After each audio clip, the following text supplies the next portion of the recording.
Bom, é isso aí, estamos de volta com mais um Papo nas Estrelas e hoje a gente vai falar sobre o 6º livro de A Roda do Tempo, que se chama O Senhor do Caos. E o livro começa logo em seguida, assim, não tem nenhum espaço de tempo, né, entre o final do livro anterior e esse, né, então não existe espaço de tempo, ele começa logo no finalzinho da história. Mas antes disso tem um prólogo, né? E esse prólogo é uma coisa assustadora, porque ele tem quase 100 páginas, ou tem mais de 100 páginas, enfim, é um prólogo enorme, assim. A hora que eu comecei a ler, né, a gente sempre fala, o prólogo é rapidinho, depois eu já leio o primeiro capítulo, né?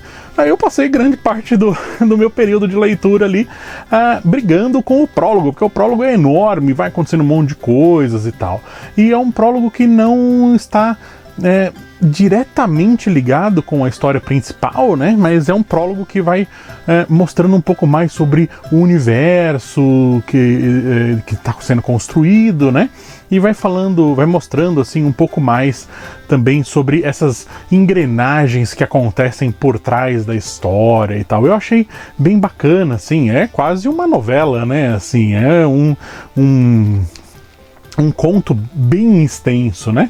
Muito, muito divertido de ler. E aí a história efetivamente começa, né, no capítulo 1, e sobre o que conta, né, o Senhor do Caos, né? O Senhor do Caos, ele conta as repercussões, basicamente, daquela anistia que o Rand concedeu para os homens capazes de canalizar. Com isso, diversas pessoas começam a aparecer, né? Eu sou canalizador também, eu também posso canalizar, eu também tenho contato ali com o Poder Único. E o que faz com que um personagem chamado Mazrinen, que ele já tinha sido citado, né, em outros livros, porque ele era um falso dragão, né? E ele é um falso dragão que ficou... ele não cedeu à loucura, né? E ele também não foi... amansado ali, né, pelas Aes Sedai. Então ele é um cara que é super importante, né? E ele chega e ele tem uma relação direta assim com o Rand, né? E o Rand logo de cara pergunta pra ele, né? Por que você se declarou, né, dragão, né? Se você não é o dragão verdadeiro, né? E eu achei a argumentação dele assim super interessante, porque ele falou, mas poderia ter sido eu. Eu tinha capacidade de canalizar. Eu conseguia fazer tudo aquilo.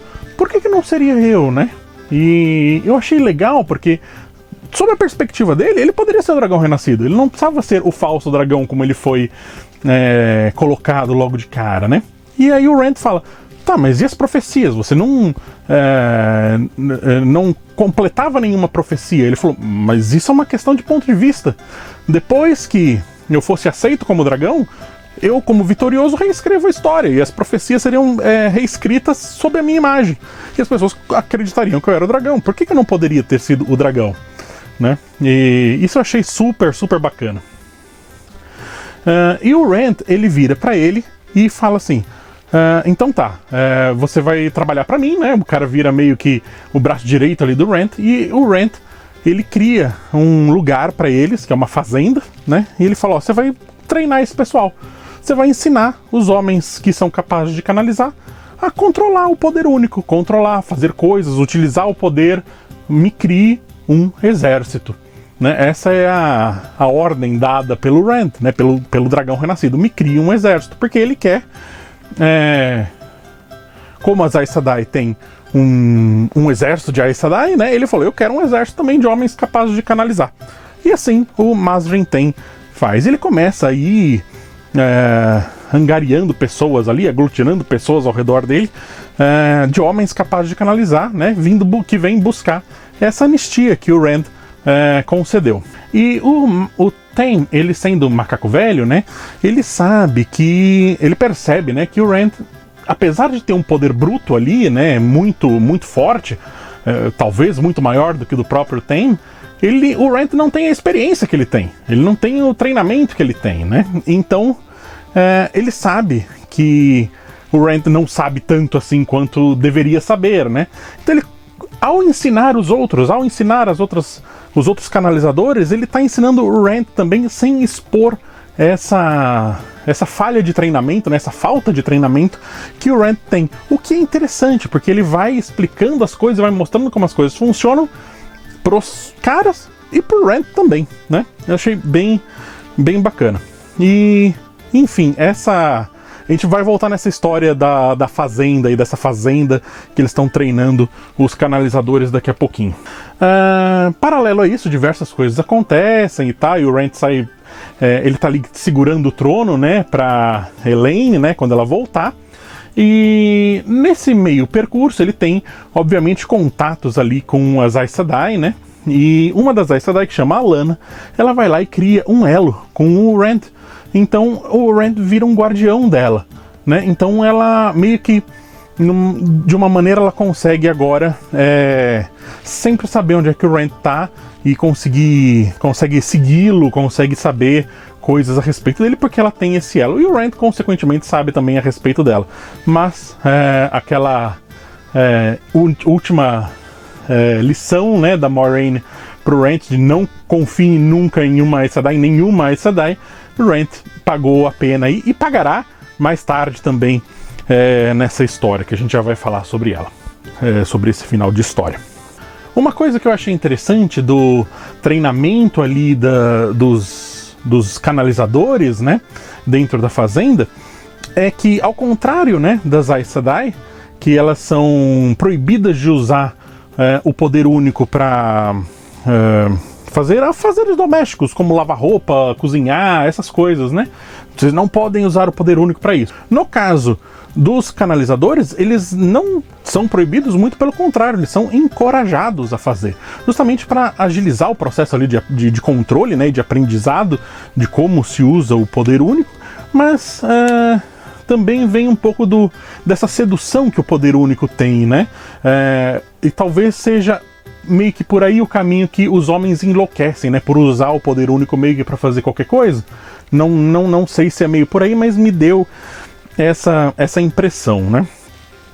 Enfim, então tem aí sempre o livro coloca essas diferenças aí entre o treinamento das Aes Sedai e o treinamento dos canalizadores, que eles vão receber um nome mais pro final do livro, que a gente vai falar sobre isso. Outra coisa interessante, vamos falar da minha personagem favorita, que é a Nynaeve, né? A minha cabeça quente, que eu adoro esse personagem, é um personagem muito legal. Ela prova, né, realmente que ela é talvez aí a Aes Sedai mais poderosa de todos os tempos, né? Pelo menos mais poderosa das que estão aí, porque ela começa a descobrir poderes, descobrir magias, né? Que estavam esquecidas, né? Há muito tempo. E ela, sem querer, a princípio, né? Testando as coisas, testando as habilidades dela, ela descobre, né? Nessa eterna busca pela cura, né? A cura definitiva, a panaceia do mundo, né? Ela quer curar tudo, né? Qualquer raladinho de joelho ela quer ir lá e curar, né? E resolver aquele problema. E ela consegue reverter ali o processo de amansamento, né? No Logain, né? Que era um outro falso dragão, né? E ela reverte, depois ela descobre que ela pode reverter também o processo de estancamento, né? Que é mais ou menos a mesma coisa, só que ou em homem ou em mulher, né? O amansamento, então o corte ali do contato com o poder único dos homens, né? E o estancamento, mesma coisa, só que no lado feminino. E esse era um processo que era irreversível, né? E agora a Nynaeve vai lá e fala, não é assim não, eu consigo reverter esse negócio. E aí todo mundo fica maravilhado ali com a descoberta dela. E nem só de Nynaeve, né, vive a parte da história das mulheres, né? A a Egwene, ela vira o trono de Amyrlin, né? Ela é o novo trono de Amyrlin, como já estava ali pressagiado, profetizado antes através dos sonhos, né? E só que ela vira o trono de Amyrlin não da maneira mais esperada, né? Não da maneira mais normal. Ela meio que funciona ali como um fantoche político. As Aes Sedai vão lá, colocam ela lá no posto, na esperança de conseguir manipulá-la e fazer com que ela tome as decisões, apanhando do público, né? E elas manipulando ali por trás. O que é interessante, né? Porque coloca esse em xeque ali esse conceito do presságio, né? O presságio, sempre a gente fala, tal coisa vai acontecer, porque é o destino, né? Está pressagiado de que isso vai acontecer, né?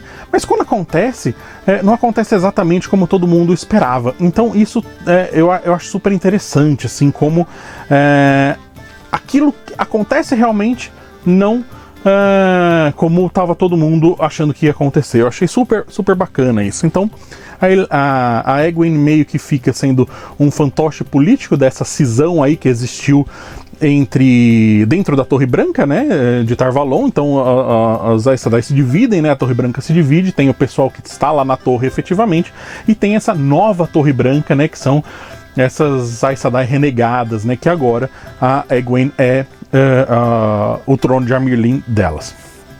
Falando ainda sobre as Aes Sedai, né, a gente tem que falar rapidinho sobre um detalhe que eu percebi no livro, que é um parágrafo, eu acho, que a hora que eu vi assim, eu falei, nossa, olha que coisa curiosa, né? Eles comentam sobre a Moiraine, né, que o sobrenome dela é Dramondred, né, e a Elaine, né, a família da Elaine, que é Trancard, né, a família dela, eles têm como segundo nome, né, eles têm ali uma relação de família, né, com a família Dramondred. Ela poderia se chamar Elaine Dramondred também. Então, coloca uma perspectiva ali naquele diálogo do outro livro que o Tom teve com a Moiraine, né, que ele meio que peita ali a Moiraine e fala, Moiraine, mas você vem de uma casa nobre e tal. Então agora a gente sabe um pouco mais sobre como que o Tom sabia aquilo, porque o Tom tem ali uma relação, né, com a Morgase, né, que é a mãe da Elaine, teve, né, uma relação com ela, e então ele tinha como saber essas coisas de família e tal, né. Então coloca também a Moiraine mais próximo, então, também dessa casa real, que é uma casa real que nós conhecemos. Mas pro final do livro, né, porque o Robert Jordan sabe escrever final de livro, né, ele pode, às vezes, se enrolar um pouquinho no começo, o livro dá uma demorada para engatar, né, para engatar a segunda marcha, mas quando tá chegando no final, o cara sabe escrever final de livro. Nossa, você fica desesperado para acabar, para saber o que tá acontecendo, porque é um monte de coisas acontecendo ao mesmo tempo, e, enfim, excelente final de livro.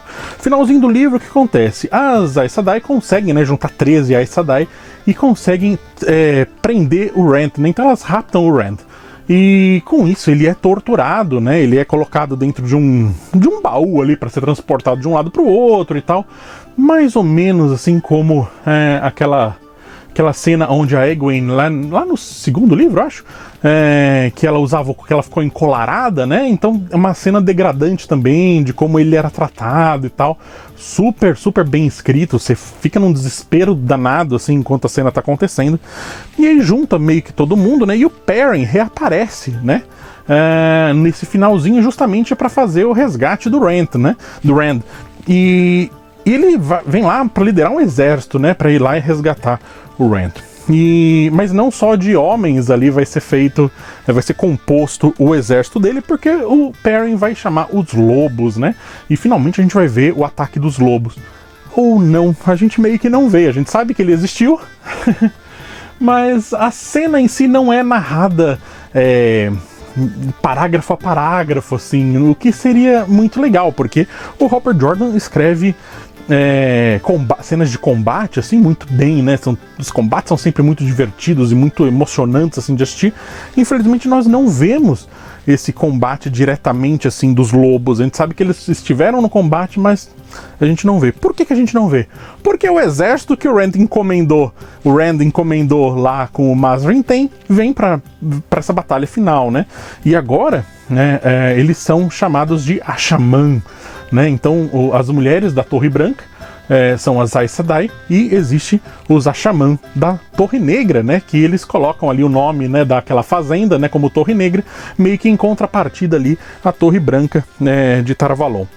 E os caras, né, são como o próprio Robert Jordan descreve no livro, eles são um moedor de carne, né? Porque eles destroem tudo, eles são muito poderosos, né? Muito destrutivos, né? O próprio Mazrin coloca lá que uma hora um deles vai tentar dar uma peitada no Rand, assim, né? E aí ele coloca o cara lá no quartinho dele, vai pensar no que você fez, né? E aí ele fala, é muito difícil controlar um cara que descobre que pode causar um terremoto com a vontade dele, né? E então os caras ficam peitudos, assim, né? E uma coisa que eu achei legal é que, junto com esse treinamento de como utilizar o poder único, como canalizar e como fazer as coisas, o Mazrin tem meio que ele treinou os caras, meio que educou os caras ali, né? De uma maneira que eles parecem uns cachorros de briga, assim, sabe? Ele fala, ataca, eles atacam, faz tal coisa, eles fazem tal coisa, saem destruindo e saem queimando tudo, despedaçando as pessoas e tal. Aquela carnificina toda. E no momento que ele fala, para, todo mundo para na hora, assim, como se fosse um cachorro treinado mesmo. Então, eu achei super curioso, assim, como que através desse treinamento diferente, né, eles se tornaram pessoas diferentes, né, do que as Aes Sedai são, né, que as Aes Sedai são mais frias, elas calculam as coisas antes de fazer e tal. Esses são mais focados como máquinas de matar mesmo, assim, né, ou pelo menos é o que a gente tem até agora. Talvez mais no próximo livro, né, mais pra frente, a gente mude e tenha uma nova perspectiva a respeito deles. Mas, enfim, muito, muito legal. A última cena, assim, esses últimos, sei lá, últimas 200 páginas, como de costume nos livros aqui do Jordan, né, da Roda do Tempo, é uma explosão de emoção, assim, um monte de coisas acontecendo e tal. Muito divertido o livro, muito emocionante mesmo, assim. As cenas são ótimas.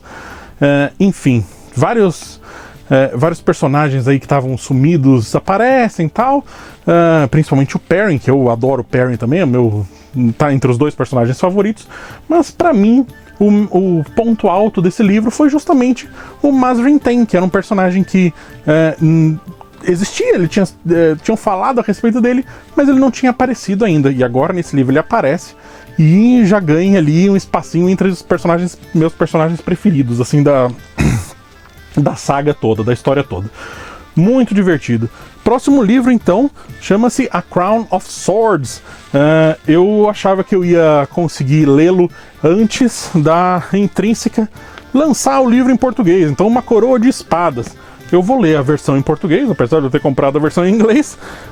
E depois, o próximo livro, o 8º livro, provavelmente, eu vou ler antes da versão brasileira ser lançada. Não sei, vamos ver. Mas então, esse foi O Senhor do Caos, livrão de mais de 1000 páginas, 1050 páginas quase. O próximo é um pouquinho menor. E é isso aí. Então, esse foi um Senhor do Caos. Muito obrigado por me aturar por mais um episódio, mais um livro, e nos vemos no futuro.